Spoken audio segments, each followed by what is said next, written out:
سلام علیکم وطندارای عزیز، همزبانای مهربان. امروز برای شما یک BMW داریم بسیار با شاتونگ عالی و خیلی کارهایی که در روی ازی انجام شده باز براتون توضیح میتونم. ایکس درایو است، 530 3 لیتر ماشین داره. دیگه دقیقا شما رو میبریم از داخل نشان میتیم. باز وطندارای عزیز یا داخل آمدیم، شما را از داخل نشان میتیم. 258 PS داره موتور. اینجا طبقی که میبینین فنسر هیبر اینا کلش الکتریش هست. دیگه در اینجا که هست یک هد اپ دیسپلی داره، اما تمام مشخصات در اینجا در روی شیشه معلوم میشه. طبقی که میبینین موتور تمپومات است، زیت سایتونگ داره، زیت سایتونگ پیش، زیت سایتونگ پشت سر. دیگه مولتی فونکسیونز لینک رد داره، بسیار یک ناویگاسیونی کلان داره.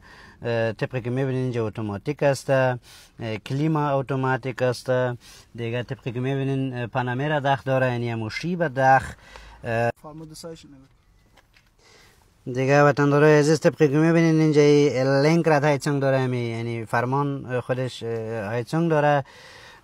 دیگه باز میریم شما را از پشت سرم نشان. دیگه وطندارای عزیز شما را از پشت سر نشان میتیم که موتور چقدر جایدار است. طبقی که میبینین زیتسا یا چوکه ها کلن لیدر یا چرم است. دقیقا بسیار جایدار موتور. باز الو فلگن داره، هم زومر رایفنش هم وینتر رایفنش این پاکیت است. باز شما را داخل کافر را نشان میتیم. ببینین وطندارای عزیز چقدر کلان است. برای فامیلایی که طفل زیاد دارن بسیار عالی است.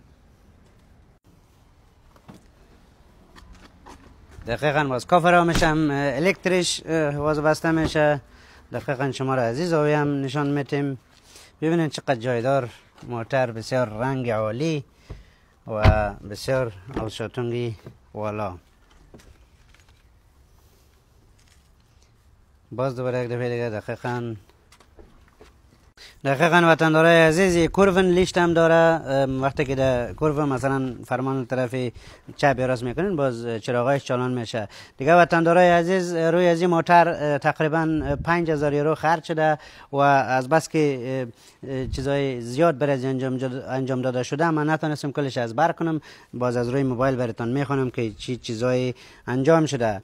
شتایر کت یا زنجیرش در 200,000 کیلومتر یعنی 11,000 کیلومتر قبل جور شده. اما شتایر کتن زدسش. دیگه فرتایل گتریبه، دیگه گتریبه اولش چنج شده. دیگه بریکا پشت سر پیشی روی هم بلک هم شایبه کل چیزایش چنج شده.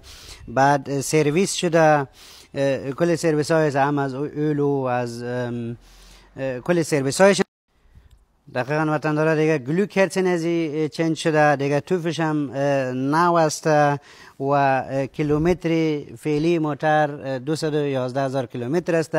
باز قیمتی که ما مد نظر گرفتیم 14,000 یورو با جور آمد است. بیاین ما در خدمت باشیم. قربان شما.